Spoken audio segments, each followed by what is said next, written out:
never thought in a million years it would get made, but it did. And it got made with 8 people who absolutely adore each other. It could have been otherwise, but it turned out really nicely for us. You know, it was a great working experience. It wasn't easy, but we had 7 people to rely on, you know, including me, it'd be 8. It's like a daily pinch test, and I kept being afraid they were going to sort of go, hey, who let Sarah Paulson in? Get her out of here. So I was counting my blessings every day. I felt very, very lucky to be here. And now to be in a movie that is being embraced by so many people, it's very exciting. It's amazing when I sort of see the poster I have to sort of, there's Helena. I have to pinch myself. But everyone signed on really quickly. You know, obviously with a tentpole movie like this, it's often everyone's really busy and the budget's, you know, relatively large, and it often takes a while to get together. But this one happened really quickly. I think every single woman just said yes immediately. Thrilled to be considered to be in the same gang, the same club as my 7 other amazing actresses and people. And I'd never been in a movie with so many lead roles for a woman. It's exciting. I love Europe. I love coming to the UK, and it's special that we get to do our premiere here. I think that was the special part about being a part of this film, being such a small part of a huge cast, and everyone being so unique and so different and bringing their own flavors to the situation. And Gary Ross, he's such an incredible director that it made the process fun and easier. Good times, where you can go and actually get lost in the fantasy and forget that it might be tough outside in the world. And you know what, it's a heist. There's nothing better than a heist, worrying if it's going to get pulled off. And this one happens to have brilliant costumes, sexy ladies, a lot of good banter, and just a good friendships. You're going to see people having a really good time doing what they're doing. Oh, it's incredible. I mean, just to be part of the Oceans franchise is incredible, but to work with these actors is a complete dream come true. The most challenging aspect was that I had to learn Hindi for a scene. I don't speak any Indian languages because I was born in the States, so I had to learn that and like meet with a dialect coach, and it was the hardest things I've done for a film before. Well, hopefully a bit of fun, hopefully a bit of a holiday from life. It's a romp. It's funny, but it's not a total comedy. It's, you know, it's not a documentary or a drama or this is how you steal jewels. But it's fantasy, and hopefully people are just, hopefully they'll enjoy seeing women play parts that have been traditionally played by men. And there's absolutely no reason why we shouldn't play them. We can be con artists, we can play criminals too, and we can have fun at the same time. I think it's a really good time, and I think sometimes that's a lost art in going to the movies, and we're so used to now, everyone's lives are so full. In order to hire a babysitter and, you know, do all these things to go out to the movies, a lot of people would just rather stay in the comfort of their home and watch, because we're able to do that now. So I think this is the kind of movie that you want to like put on your shoes, get someone to come watch your kids, and go watch a really great fun time. There's so much heavy going on in the world that it's a nice escapist caper. I think her skill is knowing that other people are more talented than she is, but she comes up with the idea.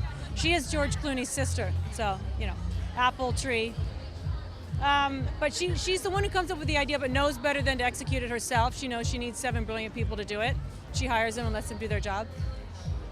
You know, the challenge was really, there wasn't one. It was pure fun, as these movies should be. I mean, I've only made one film, which is an all-female ensemble in my entire career, and so these things are rare, so I relished every minute. And I'd worked with Sarah before and been in the same movie as Helena before, but there's so many of these women I hadn't even met, so to get the chance to work with them I think that was, for me, was the boon. It really was right after Hunger Games, when I was directing Hunger Games, that, you know, something sticks with you on every movie, and what stuck with me on this one was how much it meant to girls to see a protagonist like Jennifer up there in that kind of a movie.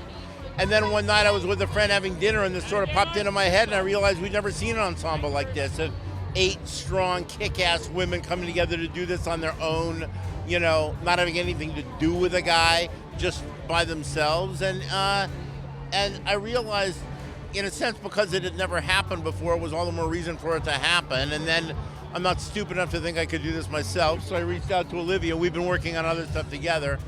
And that started a partnership, yeah. And we wrote together, and she was next to me at the monitor, and it's been and we're going to do more stuff together, so it was really fun. I have no skills, that's the problem. I'm the one without. I'm the the only non-professional con. In fact, I'm not a con artist, but they need me because I'm way into the fashion industry. So I'm actually a liability. I'm a fashion designer, and they need a fashion designer. You'll see why in the film. But no, I'm total chaos and a liability to them. The most enjoyable thing was just sitting in the hair and makeup trailer with the other actresses first thing in the morning, because it's like so early, we're not wearing makeup, we don't have our hair done, so we get to see what everyone's actually like as people, not like their public persona.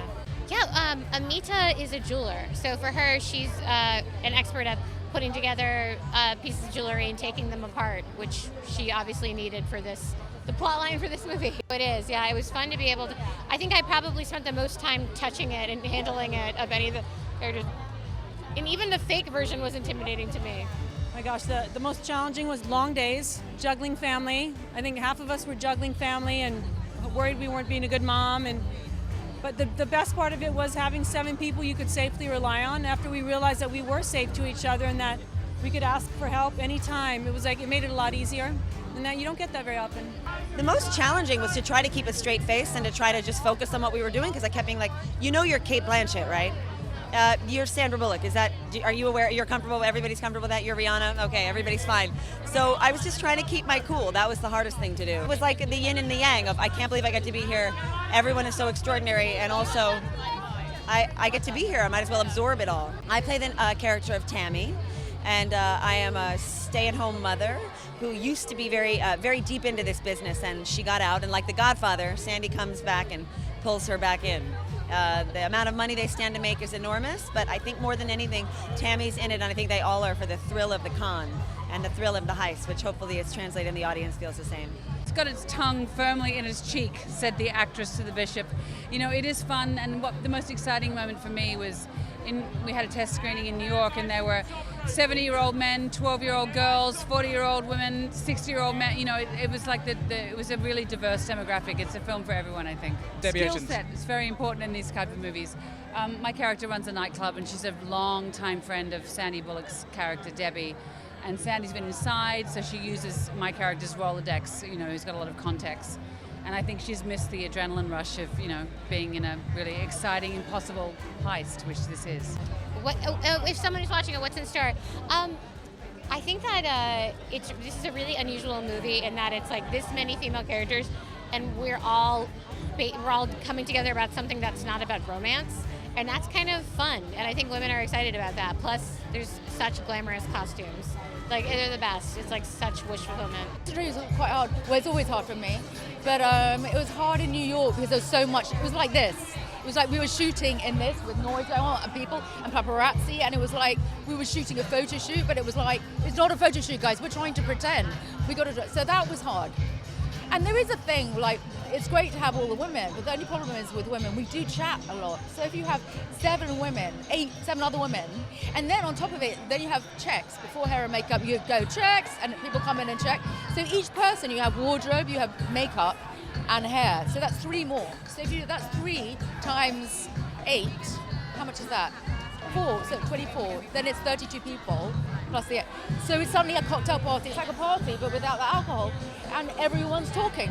So that was kind of, I go like, shut up. We got to move on now. We got to work, concentrate. Well, she's a hacker, and me in real life, I know nothing.